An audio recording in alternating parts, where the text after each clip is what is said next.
A very warm welcome to IDFC First Bank presents Leaders of Tomorrow Season 11. I'm Ritwika Gupta, and here's wishing all our viewers a very happy new year. Tonight, we're bringing you highlights from our recently concluded Mumbai Springboard, where I was in a panel discussion talking about Brand Mumbai, decoding consumer, connectivity and commerce. On the show tonight, I'm joined by Suhel Seth, Managing Partner, Counselage India, Prahlad Kakar, Adman and Chairman, India SME Forum, and Roshan Abbas, Angel Investor and Founder, Kommune India.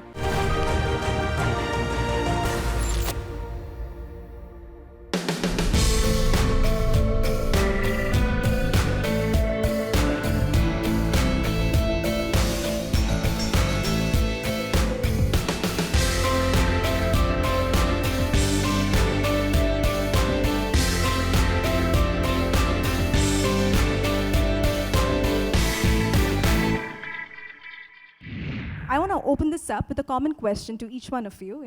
How would you say Bombay's entrepreneurial landscape has evolved? From this time, perhaps when you started off till now. How have you noticed? Probably certain opportunities that exist today. That weren't there. When you started out, and really, should a new startup, consider setting up in Mumbai? Mr. Seth, let's start with you.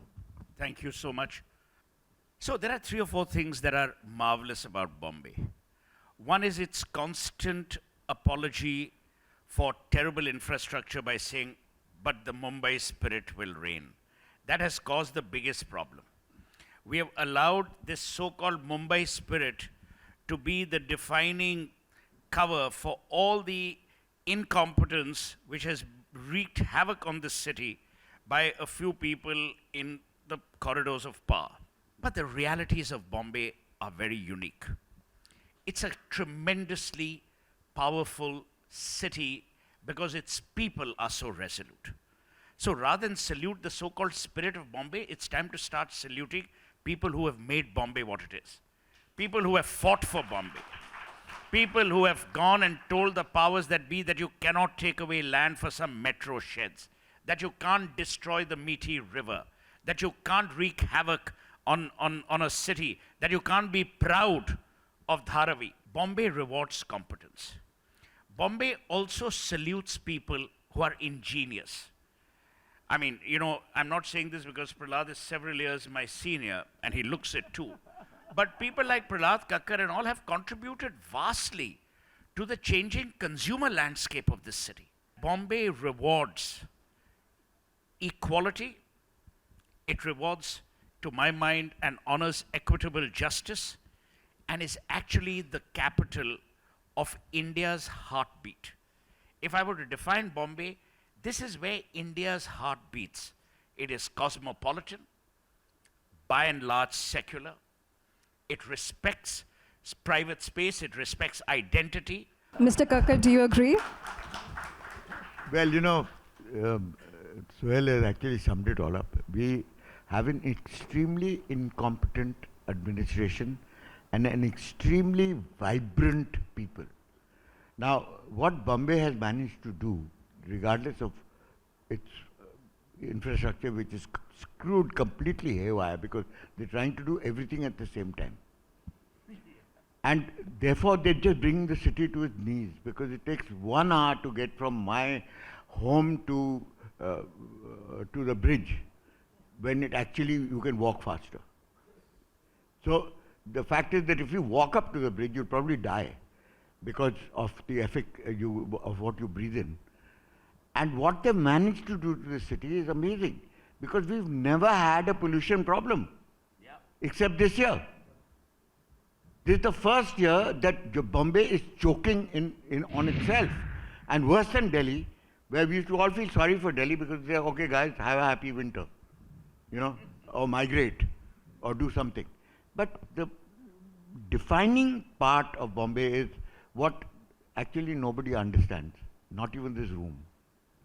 And that is not just wealth that they admire. It's the value that you add to whatever you do. And value adding, I've never seen anywhere in any city except here, because value adding means pride in what you do. And how do you test that pride? is to offer double the amount and half the time and see how many people say, sorry, we can't do it. When people have the strength and the pride and the confidence to walk away from a job because they cannot deliver it, they will never even volunteer. And I've never seen it anywhere else. Bombay attracts the best of the best professionals from all over the country. Fantastic. And it actually attracts the best, because if you feel that there's no more growth where you are and you are already a best frog in a small pond, it's about time that you went to a bigger pond. And the proving metal is Bombay. If they can prove themselves in Bombay, they have arrived. Absolutely. And that's what it's all about. Roshan, just picking up from what Mr. Kakar said, Bombay attracts the best of the best, in the business.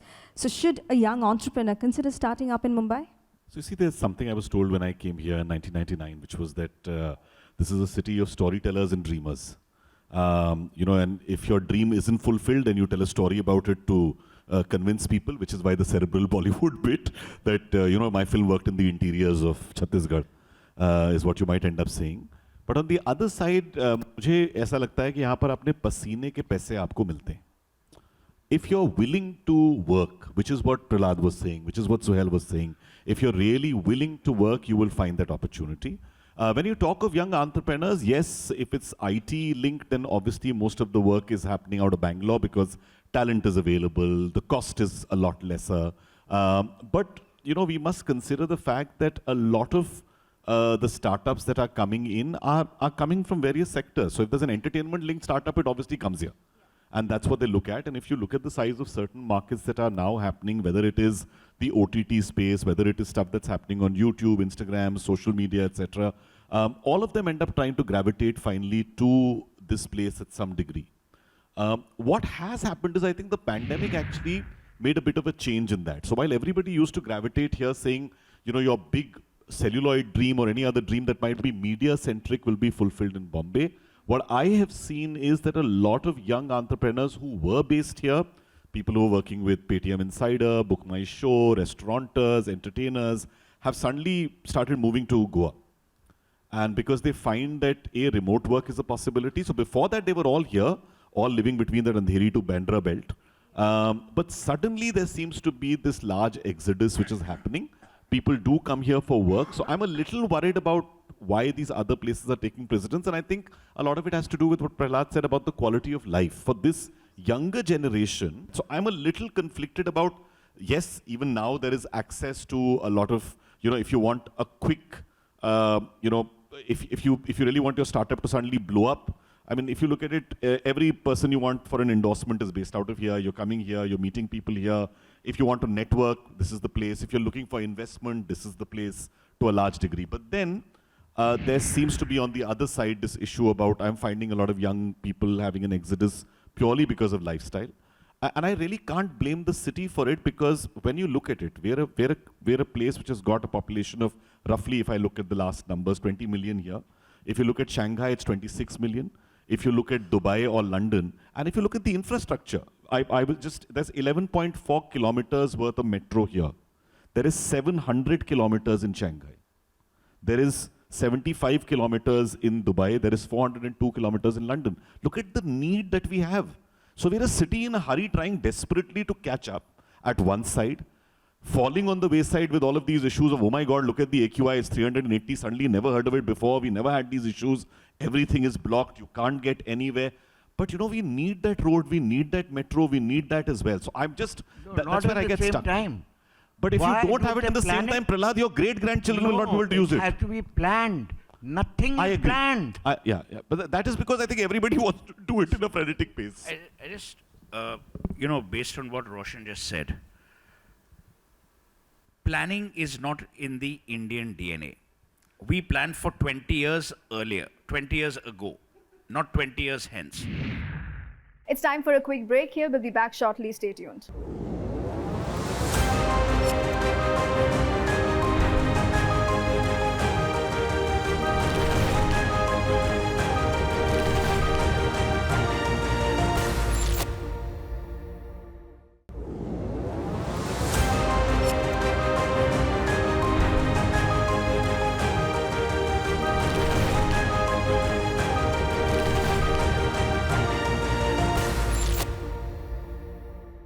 Welcome back to IDFC First Bank Presents Leaders of Tomorrow Season 11. We are bringing you highlights from our recently concluded Mumbai Springboard.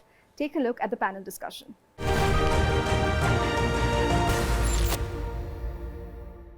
You know, we have started this discussion on a very interesting note. 2 months ago, when I was in Calcutta, and I had a very good panel there as well, and one of the panelists described Kolkata as a lost opportunity.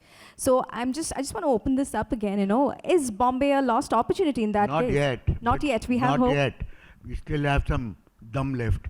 But the point is that the voices of Bombay are not being heard, and they don't have a platform.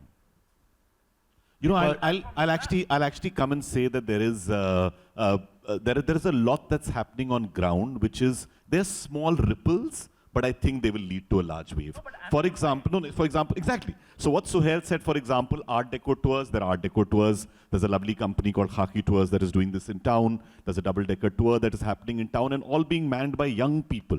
This is where corporations need to partner citizens. This is engaging with society. Forget corporate social responsibility. That's an abused term. But this is where a bank will actually show its muscle. That your heart doesn't beat for the passbook, but your banking relationship can actually yield a lot more for the city. No, I'll add to what Suhel just said, and this is because there's another interesting statistic I wanted to point out to you. You know, I think CSR now needs to be extended to looking at cultural social responsibility. If you really look at what's happening, young people post-pandemic are spending 3x the money they spent earlier on experiences. There is revenue to be made there. Yes. People are thirsting for experiences. When institutions like yours, etc., will support those things, you make a city vibrant, you make it come alive.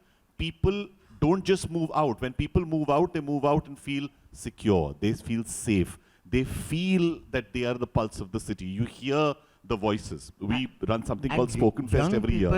It does this. Young people are the fabric of the city. It's always been a young city. You know, it's always been the forefront. It's always the entertainment side, the restauranting side. All the startups are all young people. And they are not being given a platform. Sure. Mr. Kakar, I think Roshan also mentioned about MSMEs, and you know, you're the chairman of India SME Forum. Yes. Tell me really realistically, what are the opportunities for smaller businesses, smaller entrepreneurs in the city? See, on paper, there are huge opportunities because the government policy has said that you can take loans up to 5 crore without collateral. You know, because that was the biggest problem initially. That there was no collateral, they had no atta pata, and the government suddenly announced this. But who screwed it up? Is the guys who were supposed to give the money, which are the banks. So they created so much paperwork. For those same guys, they said, yaar, ye banya se le lete. I mean, it's going to take us years to get even one naira out of these banks because they are completely risk averse. A small guy wants 2 crores and he's got a mandate from the government saying that you can take this without collateral as long as you have your paperwork right. It's taken us 10 years working with SMEs and to turn around and say, don't have double books, boss. If your company cannot be evaluated, you will not get any money from institutions. If you want to scale, you can't borrow from the banya. He will kill you with interest. You have to borrow from an institution. The institution is going to look at your capability to return. If you are showing 3 lakhs of profit and 3 crores of black money which you stashed away in a second book, how the hell are they going to give you money? So it's taken us 10 years to convince people who are small-time business people that the old days are over. It's easier to declare everything that you make because then it's easier to scale, because it's easier to borrow. And that has taken so much time with the people themselves in terms of benefit. Then you come across nationalized banks and various other people who distribute money freely to everybody else, but to the deserving people, they risk averse. What about the advertising industry? You know, if I could ask you, do you believe that Mumbai continues to lead the pack when it comes to the advertising industry? And why I'm asking this is because all of you are from the same sector. You know, you've had experience in that. So here my learning curve is so amazing because through mentorship with somebody like Sham, I had access to projects which I would never even dream about. And though I was a minion, I was a gopher, I was a slave, I was whatever the designation that was given to me, the fact was that I was exposed to that kind of professionalism and to the kind of talent that I could have never ever hoped for anywhere else. So advertising will always have a heartbeat in Mumbai for whatever it is, but now what is happening is that the language of advertising is changing. And we are now going digitalized, we are going on to social media, and the normal pillars of so-called advertising, which is TV and newspapers and things like that, are slowly diminishing because young people do not watch television. Young people do not watch films on the screen. Young people do not read newspapers. They are only, they say, 6 hours watching only social media and never look at one source of information. They collate at least 3 sources, at least my son does. And he is better informed today than I am, because I only read 2 newspapers every morning to be able to be up to date as to what the hell is going on in this country. But he is much ahead of me. He knows, he can predict, and young people can. And believe me, if you are 25 today, this is your playing ground. And if you are 25 today, and if you dream about coming to Bombay and becoming a professional here, you can only do it if you manage to make it here. Find yourself a space. It doesn't matter where the space is, because nobody asks you your address. Living in a city is not as important as imbibing that city's heartbeat / DNA. And what I've always admired about Bombay is its astuteness, its commitment to professionalism, and rewarding of merit. If these 3 things remain its DNA, no one can destroy Bombay. Most industries go through cycles of aggregation and deaggregation. Currently, we're in a deep cycle of deaggregation, because what's happened is, earlier we knew 3 or 4 mediums. There was print, there was hoardings, there was radio, there was TV. हमें पता था ये 4 चीजें, and a little bit of what we used to do, which was below the line, activation events and everything else, which was we used to make the money at some level, right? That's what used to happen. Today, look at what's happened. Individuals today have more followings than channels have. Correct. Right? They are by themselves mediums of broadcast. An average influencer in this country is now making money. I know of people who get paid 25 lakhs for a post. There is a change in mediums. I know of meme marketing companies that are today listened to by modern marketeers. Traditional marketeers, you must understand, anybody who sets up a digital brand gets funded, the first thing their parents want to see, not them, is यार तो newspaper या TV पे हमें दिखा दो, जिससे कि हम लोगों को explain कर सके हमारा बच्चा क्या कर रहा है. Otherwise, nobody understands. Which is why, what do? They go to a celebrity. Celebrity agencies call and say, yes, come, Mr. Bachchan will advertise this, so-and-so will advertise this, SRK will have his 57th thing, etc. It'll go on. But there's a de-aggregation now at the lower levels, from the cricketers and beyond. And then there is this thing, digitization. And what happened, the other day, there was this thing of saying 1 trillion, transactions have taken place on UPI now. The more UPI moves up and the more we digitize money, the more I believe, like today I know most agencies I work with, they cannot do this cash business anymore. But what's happening is that with that amount of digitization, really if you want Mumbai to blossom in a manner, a lot of what Suhel has just said, what Prahlad has said, and if there is business, if there is creativity, and if there is this belief in a spirit so-called of the people who are here, you must understand the ease of doing business index. We have moved up as a country. I don't know whether as a city or as a state that has changed, but at least as a country, there's been some amount of change. From 14th, we are now to 10th place. That is one thing that has happened. Obviously, it's done by an international committee. Some things must be going right. You must understand, 2 years ago, entrepreneurship meant koi dhanda karta hai, hamari family to nahi karti. There was a big middle class which only wanted to do a safe job. Naukri. It's now changed. Today, when you talk about startup, founder, PM, product market fit, etc., लोगों को पता है क्या हो रहा है? There is a burgeoning need for people to create their startups. You should look at the kind of ideas that come to these pitches. There are thousands of them. There is a boy called Angad Daryani, 26 years old, runs a business called Pran. They've created a filter-free air pollution control system which the Tatas, the Jindals are currently testing. Why is the city not testing it? Why are bigger schools and colleges and institutions not testing it? This is a boy that I genuinely backed 2 years back just for the fact because I believed in his passion for the city and what he wanted to do. There are enough and more such people. But if banks, businesses, cities, corporations can get together to do and support them, you won't need just that thing. You'll be able to create so much more. Before I let all of you go, one piece of advice, just one piece of advice. Please keep it short and brief. For all the entrepreneurs who are watching our show today, what would that be? Roshan, let's start with you. You know, there's a 10-slide deck which people talk about which says, these are the things you need. I always say that you should know 3 things. What's the problem you're solving? How big is the problem you're solving? Why are you the right person to solve it? If you can tell me these 3 things, I'm willing to invest in you. I've done it in multiple companies. It's a simple way to do it. Fantastic. Mr. Seth, one piece of advice. Don't give a toss.